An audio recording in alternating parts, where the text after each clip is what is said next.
Hello everybody and welcome to In My Mug, episode number 32 on Monday, the 22nd of June 2009. My name's Steve Layton, and thank you very much for joining me. Bit of feedback from the last one that we did. Everybody seems to be really enjoying the Kenjathi, which I'm really pleased about because it's a coffee that's been exciting me and I've still been drinking this week. Apparently I didn't show off to Andy's sister that the logo turns into a Batman sign or something like that when the cup gets hot. My bad.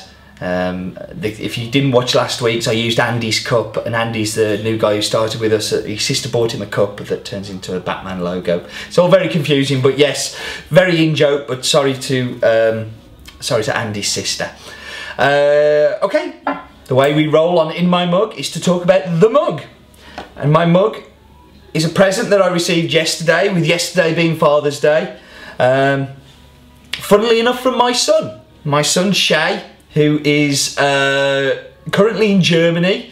I went to Dublin on Saturday morning and he went to Germany Sunday night. So I got this Friday and I did promise him that I would use it in the In My Mug. So just to show you my mug, apparently I am the world's greatest dad. Well, that's a fairly high claim, but the naivety of youth. And it says, world's greatest dad. Me? Well, I am brilliant, top bloke, all-round complete master of total fab dadness. So, I probably am. I'm not so sure about that one, but listen, Shay, thank you very much. I love the cup, and don't say it often enough because he's a teenager now, but I love you too as well, son. So, thank you very much. So, onto the coffee. Coffee that we're going to be talking about today is Ethiopian Zege.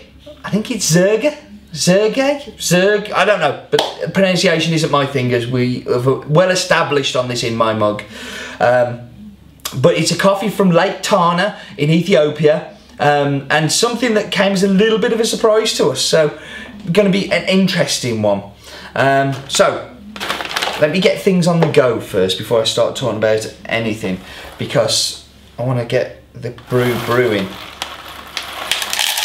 So I'm going to be using around about, well, I'm going to be using 50 grams of coffee for just over half a litre, or 500 grams of water in the using scales again. So excuse me just while I get that going. So I'm going to show you a photograph of the beans now. This is the roast that these beans are done with. It's a very, very gentle roast, and that's important with this coffee.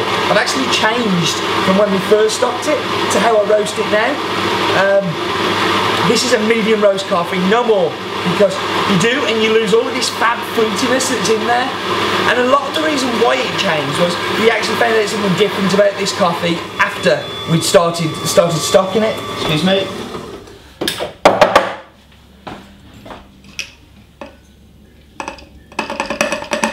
Into the Eva Solo. Whack this onto here. So I'm desperate to get this going because I don't want to keep you hanging around. So this is just off the boil before we started, so it's going to be perfect.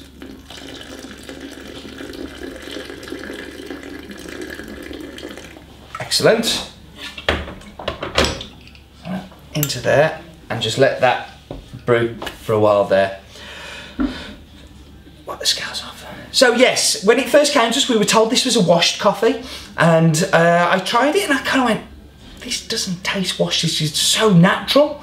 But we kind of went with it, and then I asked the question again and said, look, is this what, and I've now been told it's natural. So I'm not sure if it's washed or natural, but for me, for my palate, this tastes like a naturally processed coffee. What I mean by natural is where the cherry has been dried in the sun on patios and regularly turned so it doesn't go mouldy and nasty. And then it's milled, after the cherry's dried up, it's then milled so the cherry's taken away and you end up with the coffee seed and then taken out of parchment and used for coffee. So that's what I believe this coffee to be. It's grown in the Zege Peninsula, which is 3.5 kilometres by 5 kilometres and has a population of around about 9,500 people. It has an altitude of around about 1,850 metres. It's forest grown, so there's trees, and it's indigenous. So it indigenously grows in the forest for as long as anybody can remember. The only place that coffee grows indigenously and wild is Ethiopia.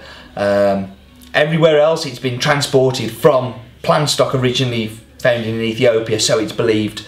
So yeah, this is one of the wild grows. Now, we've had some forest grows before that have been very good and incredibly popular, and we've had some forest grows that haven't been quite as good and haven't been as popular, and we've had some that we just wouldn't buy because they were not good. So this one is very different. So let me just pour this out.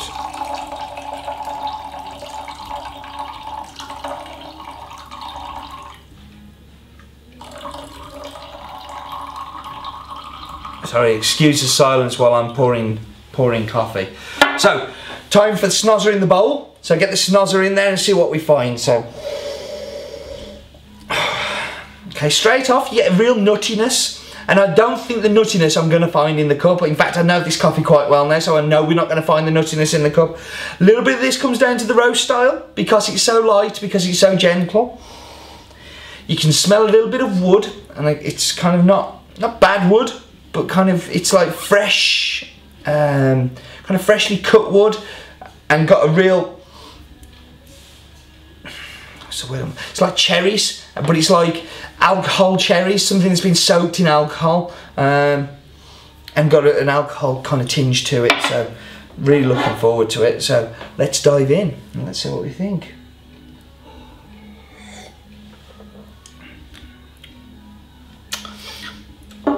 Straight off on the front batch, you get this very clean. Now, from the woodiness, you don't expect the clean, but you do get this clean, almost lemony, zesty acidity, which is bright.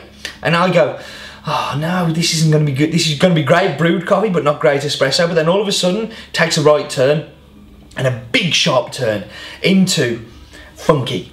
You know, it's going down Boringsville, and it takes a left turn into Funky Town.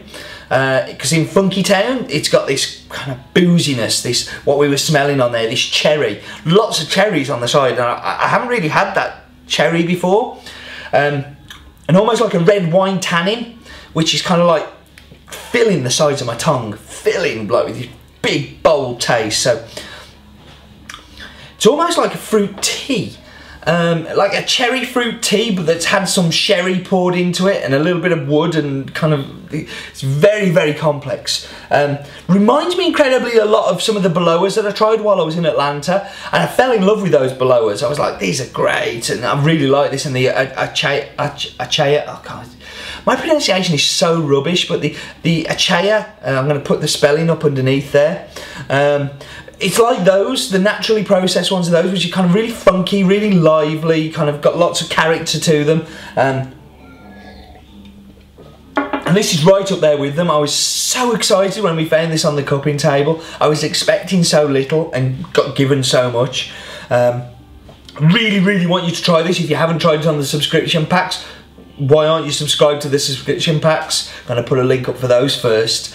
Subscription pack is where you pay for either 12 weeks or 52 weeks, and we will send you on a Friday every coffee that we're going to be cupping on the Monday. So yeah, sign up for those. But I'm going to give you a voucher code for those who haven't signed up, which will give you £1 off this coffee for the next 2 weeks. Incredibly interesting coffee, something that's a little bit different. It may not be to your palate. If you don't like lighter roasted coffees, then don't go down this route because you won't enjoy it. But you know, as a brewed coffee, as a funky espresso, and as an espresso blend component, which I've been working with a lot recently, incredibly exciting. Very, very exciting. I think it brings something different to the table. Listen, thank you very much for joining me. I'm loving doing these. It's always great to get your feedback. Just remember, life's too short for bad coffee.